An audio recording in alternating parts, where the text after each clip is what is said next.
Hello welcome in study 1024 में हूं अरुण कुमार यादव और इस वीडियो में हम बात करेंगे क्लास 11th की एक्सरसाइज 1.5 के बचे हुए क्वेश्चंस की।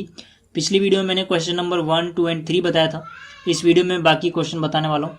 तो देखिए क्वेश्चन नंबर 4 से शुरू करते हैं। क्वेश्चन नंबर 4 में हमें सेट ए गिवन है, सेट बी गिवन है, इसके अलावा इनका यूनिवर्सल सेट भी गिवन है और हमें इन दोनों को वेरीफाई करना है। तो जैसे कि आपको देखने से पता लग गया होगा ये दोनों ही क्या है, डी मॉर्गन्स लॉ। ठीक है, तो पहले पार्ट की बात करते हैं। पहले ए यूनियन बी का कॉम्प्लीमेंट बराबर शो करना है A complement intersection B complement के। तो लेफ्ट हैंड साइड से शुरू करते हैं। इसका LHS मैंने यहाँ पर कॉपी कर लिया।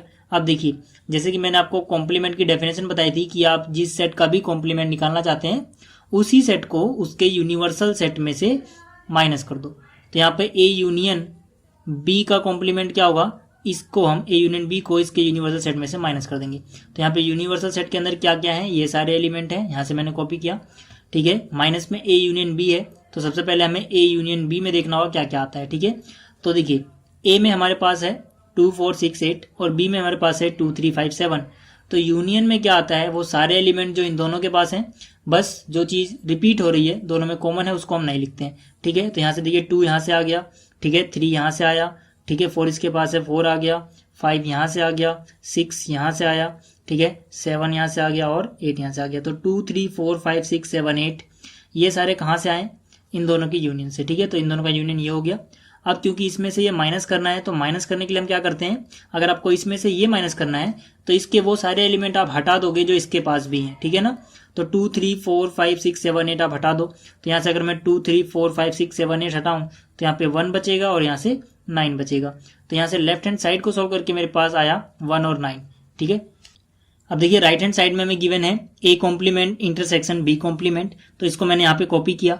अब क्योंकि हमें इनका इंटरसेक्शन निकालना है तो सबसे पहले हमें ए कॉम्प्लीमेंट और बी कॉम्प्लीमेंट पता होना चाहिए, तभी हम इनका इंटरसेक्शन निकाल सकते हैं। तो यहाँ पे मैंने ए कॉम्प्लीमेंट निकाला। देखिए ए कॉम्प्लीमेंट का क्या मतलब है कि आप यूनिवर्सल सेट में से ए को माइनस कर दोगे। तो यूनिवर्सल सेट में 1 से लेकर 9 तक सारे नंबर आ रहे हैं और ए के अंदर आ रहा है 2, 4, 6, 8। तो आप 2, 4, 6, 8 यहाँ से हटा दोगे, जो बचेगा वो क्या होगा, ए कॉम्प्लीमेंट। तो ए कॉम्प्लीमेंट के अंदर क्या आएगा, 1, 3, 5, 7, 9। इसी तरह से अगर आपको बी कॉम्प्लीमेंट निकालना है तो आप यूनिवर्सल सेट में से सेट बी को माइनस कर दोगे। सेट बी के पास है 2, 3, 5, 7, तो 2, 3, 5 और 7 आप हटा दोगे।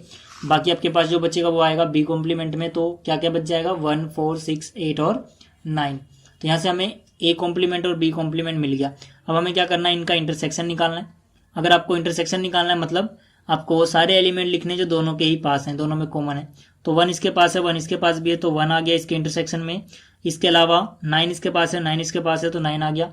ठीक है ना, तो इन दोनों के अलावा कुछ और कॉमन नहीं है, तो बस यहाँ पे 1 और 9 आएगा।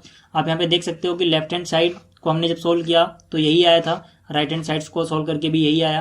तो हम कह सकते हैं कि जो लेफ्ट हैंड साइड है वो बराबर आ चुकी है राइट हैंड साइड की।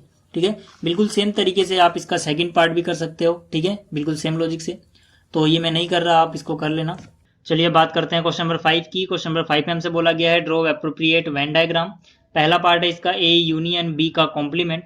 अब देखिए किसी का भी हमें कॉम्प्लीमेंट निकालना होता है, जैसे कि मैंने पहले ही बताया, तो हम क्या करते हैं, उसको यूनिवर्सल सेट में से माइनस कर देते हैं। तो यहाँ पर हम पहले पता करेंगे ए यूनियन बी कहाँ पर है और फिर उसको यूनिवर्सल सेट में से माइनस कर देंगे। ये जो बॉक्स है ये रिप्रेजेंट कर रहा है यूनिवर्सल सेट को, और जो पहला सर्कल है ये मैंने बोला है सेट ए और दूसरे वाले सर्कल को मैंने बोला सेट बी। पहले हमें पता करना है ए यूनियन बी। तो देखिए ए यूनियन बी में क्या आता है, ए और बी के सारे जितने एलिमेंट है वो इसके अंदर आएंगे, जो चीज रिपीट हुई है वो एक बार आएगी। ठीक है ना, तो ये जो हिस्सा है इसको मैंने सेट किया, ये क्या रिप्रेजेंट कर रहा है, ये रिप्रेजेंट कर रहा है ए यूनियन बी। लेकिन हमें ए यूनियन बी नहीं निकालना, इसका कॉम्प्लीमेंट निकालना है। तो हम क्या करेंगे, इतने हिस्से को गायब कर देंगे इस यूनिवर्सल सेट में से। ठीक है, तो मतलब इसको छोड़ के जो बच गया है जिसको अब मैं सेट कर रहा हूं, ये हमारा आंसर है। ठीक है ना, ये हमारा है ए यूनियन बी का कॉम्प्लीमेंट। तो ये सारा हो गया हमारा ए यूनियन बी का कॉम्प्लीमेंट, इसको मैंने अब सेट किया है ब्लू पेन से। ठीक है, और जो ये अंदर का पेंसिल वाला हिस्सा है ये क्या है, ए यूनियन बी है, ये हमारे काम का नहीं है। तो जो मैंने यहाँ पे नीले पेन से सेट किया है वो हमारा आंसर है। अब बात करते हैं इसके सेकंड पार्ट की। इसका सेकंड पार्ट है A complement intersection B complement. ठीक है, तो अगर आप इसे ध्यान से देखें तो अभी आपने डी मॉर्गन्स लॉ पढ़ा था। ठीक है, उसमें क्या था, उसमें इसको हम लिख सकते हैं ए यूनियन बी का होल कॉम्प्लीमेंट। ठीक है, तो आप अगर देखो तो ये और ये चीज सेम ही है। ठीक है ना, यानी कि इसका आंसर भी बिल्कुल इसके जैसा ही आएगा। लेकिन अगर मान लीजिए किसी को ये फॉर्मूला याद नहीं है और उसके पास सिर्फ इतना है तब वो कैसे बनाएगा वेन डायग्राम वो देख लेते हैं। देखिए पहले पार्ट में हम क्या करेंगे, पहले ए का कॉम्प्लीमेंट निकाल लेंगे। ए के कॉम्प्लीमेंट का मतलब क्या है कि जो हिस्सा ए में नहीं आ रहा है आप उसको शेड कर दो, वो हमारे पास आएगा। तो यानी ए के बाहर जो भी है हम उसको पहले शेड कर देंगे, वो हो जाएगा ए का कॉम्प्लीमेंट। ठीक है, तो ये जो हिस्सा मैंने हॉरिजेंटल लाइन से शेड किया है, ठीक है, ये क्या है हमारा, ये है ए का कॉम्प्लीमेंट। इसी तरह से हमें अब बी का कॉम्प्लीमेंट निकालना है, तो हम क्या करेंगे, बी को छोड़ के जो हिस्सा भी बच जाता है उसको हम शेड करेंगे। ठीक है, तो यहाँ पे बी कॉम्प्लीमेंट को मैं शेड कर रहा हूँ वर्टिकल लाइन से। ठीक है, तो बी कॉम्प्लीमेंट क्या हो जाएगा, बी कॉम्प्लीमेंट हो जाएगा बी के सारा बाहर वाला हिस्सा। ठीक है, तो ये जो मैं अब शेड कर रहा हूँ ये है बी का कॉम्प्लीमेंट, इसके अंदर हम बस बी नहीं लेंगे।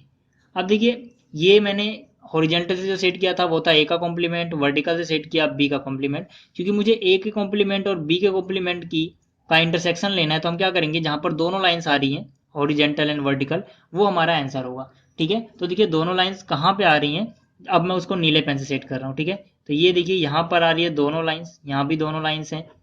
ठीक है, यहाँ भी दोनों लाइंस हैं। तो आप देख सकते हो कि जो मैंने पेन से सेट किया है, ठीक है ना, बाहर बाहर, वो हमारा क्या है, वो A complement intersection B complement है। ठीक है, तो ये और ये दोनों का आंसर सेम है। ठीक है, दोनों में हमने बाहर से लिए हैं, तो इसीलिए मैंने कहा कि जिसको ये रूल याद है वो सीधा इससे ये कह सकता है कि इसका आंसर भी ऐसे ही होगा, तो ऐसे ही बना दो, नहीं तो आप ऐसे कैसे बनाओगे, मैंने बता दिया। अब बात करते हैं इसके थर्ड पार्ट की। देखिए इसका थर्ड पार्ट है ए इंटरसेक्शन बी का होल कॉम्प्लीमेंट। मतलब पहले क्या करना है, पहले हमें ए इंटरसेक्शन बी निकाल लेना है, और फिर उसको हम क्या करेंगे, उसको यूनिवर्सल सेट में से माइनस कर देंगे, क्योंकि इसका फॉर्मूला क्या होगा, यूनिवर्सल सेट जो भी है उसमें से हम ए इंटरसेक्शन बी को माइनस करेंगे। ठीक है, तो यहाँ पर देखिए ए इंटरसेक्शन बी कहाँ है, ए इंटरसेक्शन बी यानी जो दोनों में कॉमन हिस्सा है वो ये रहा। ठीक है, यानी इसको छोड़ के जो भी बच गया वो सारा का सारा कॉम्प्लीमेंट में आएगा इसके। ठीक है ना, तो यानी इसको छोड़ के जो भी बचा आप उसको शेड कर दो, ये हमारा आंसर हो जाएगा। ठीक है, तो ये हो गया हमारा आंसर। बस जो ये अंदर हिस्सा इसको मैंने पेंसिल से सेट किया, ये हमारा आंसर नहीं आएगा, इसमें हमारा आंसर नहीं है, बाकी बाहर का हमारा आंसर होगा। अब देखिए अगर हम बात करें इसके फोर्थ पार्ट की, तो इसमें हमें दिया हुआ है A complement union B complement. ठीक है, तो अगर मैं इसमें लॉ लगाऊं डी मॉर्गन्स लॉ, तो इसको मैं लिख सकता हूँ ए इंटरसेक्शन बी, यहाँ पे अगर यूनियन होता है तो यहाँ इंटरसेक्शन आ जाता है, और ये होल में आ जाता है कॉम्प्लीमेंट। ठीक है ना, तो ये चीज और ये चीज फिर से क्या आ गई, सेम आ गई। ठीक है, तो इसका आंसर भी ऐसे ही आने वाला है। लेकिन फिर से अगर ये किसी को फॉर्मूला याद नहीं है, उसको इससे ही सारा आंसर लिखना है यहाँ पर, मतलब वेन डायग्राम बनाना है, तो वो कैसे बनाएगा वो देख लेते हैं। पहले पार्ट में क्या है, ए कॉम्प्लीमेंट, मतलब जो ए के अंदर नहीं आ रहा आप उसको सेट कर दो। तो देखिए ए कॉम्प्लीमेंट को मैं फिर से ऐसे हॉरिजेंटल लाइन से सेट कर रहा हूँ। ठीक है, जो ए के अंदर नहीं आ रहा है, मतलब ए के बाहर का हिस्सा, तो ये हो गया ए कॉम्प्लीमेंट। अब क्या है फिर बी का कॉम्प्लीमेंट, तो मैं बी के कॉम्प्लीमेंट को वर्टिकल लाइन से शेड कर रहा हूँ। ठीक है, यानी बी के बाहर जितना भी हिस्सा आएगा उसको मैंने शेड कर दिया वर्टिकल लाइन से। अब क्योंकि मुझे यूनियन लेना है, देखिए यूनियन में क्या होता है कि जो चीज़ दोनों के पास है, ठीक है ना, वो भी आप लोगे, और जो चीज़ किसी एक के पास है भले वो दूसरे के पास ना वो भी लोगे। तो इसमें हमारा आंसर क्या होगा, इसमें देखिए जहाँ पे दोनों लाइन्स आ रही हैं, क्योंकि यूनियन लेना है, वो तो हम शेड करेंगे ही करेंगे। जहां पर एक लाइन आ रही है, चाहे वो वर्टिकल है चाहे हॉरिजॉन्टल है, वो भी हमारा आंसर होगा। तो यहाँ पे देखिए वर्टिकल वाली आ रही है, ठीक है ना, इसके अंदर, तो हम ये भी आंसर में लेंगे। यहाँ भी ऐसी है, ठीक है, ये भी हमारे आंसर में आएगा। तो फिर से देखिए सिर्फ ये अंदर वाला हिस्सा शेड नहीं हुआ, जैसे कि यहाँ पर था, इसको हमने छोड़ दिया था, तो ऐसे ये भी छूट गया, तो ये आंसर हो गया इसका। ठीक है, तो अब देखते हैं अगला क्वेश्चन। अब बात करते हैं क्वेश्चन नंबर 6 की। इस क्वेश्चन में हमें एक सेट यू गिवन है, जो कि सेट है ऑफ ऑल ट्रायंगल्स का जो एक प्लेन में हो सकते हैं, और एक दूसरा सेट ए गिवन है, ठीक है, जो कि सेट है ऑल ट्रायंगल्स का जिसमें कम से कम एक एंगल जो होगा वो 60 डिग्री से डिफरेंट होगा। ठीक है, और हमें निकालना है ए का कॉम्प्लीमेंट क्या होगा। जाहिर सी बात है, देखिए अगर ए वो सारे ट्रायंगल्स कंटेन करता है जिसमें सारे के सारे एंगल 60 नहीं हो सकते हैं, ठीक है ना, कम से कम एक को ऐसा होना पड़ेगा जो 60 ना हो, तो इसके अलावा क्या बच जाएगा, वो इसका कॉम्प्लीमेंट होगा। इसके अलावा कौन से ट्रायंगल्स बचेंगे, वही ट्रायंगल्स बचेंगे इसमें सारे के सारे एंगल्स क्या हो, 60 डिग्री के हों। और अगर सारे के सारे एंगल 60 डिग्री के होंगे तो ऐसे ट्रायंगल को हम क्या बोलते हैं, इक्विलेटरल ट्रायंगल। तो मतलब ए का कॉम्प्लीमेंट क्या होगा, set of all equilateral triangle. जो इसका अगला क्वेश्चन है, इसमें हमें कुछ ब्लैंक्स दिए हुए, इनको फिल करना है।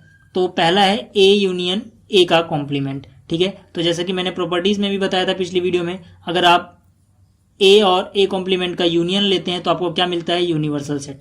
ठीक है, इसके अलावा यहाँ पर देखिए दूसरा है नल सेट के कॉम्प्लीमेंट का इंटरसेक्शन लेना है आपको ए के साथ। ठीक है, तो देखिए फाई का जो कॉम्प्लीमेंट होता है वो होता है यूनिवर्सल सेट। पिछली वीडियो में बता चुका हूँ ये प्रॉपर्टी, ठीक है। तो यानी कि फाइव का जो कॉम्प्लीमेंट आया ये क्या आ गया, यूनिवर्सल सेट।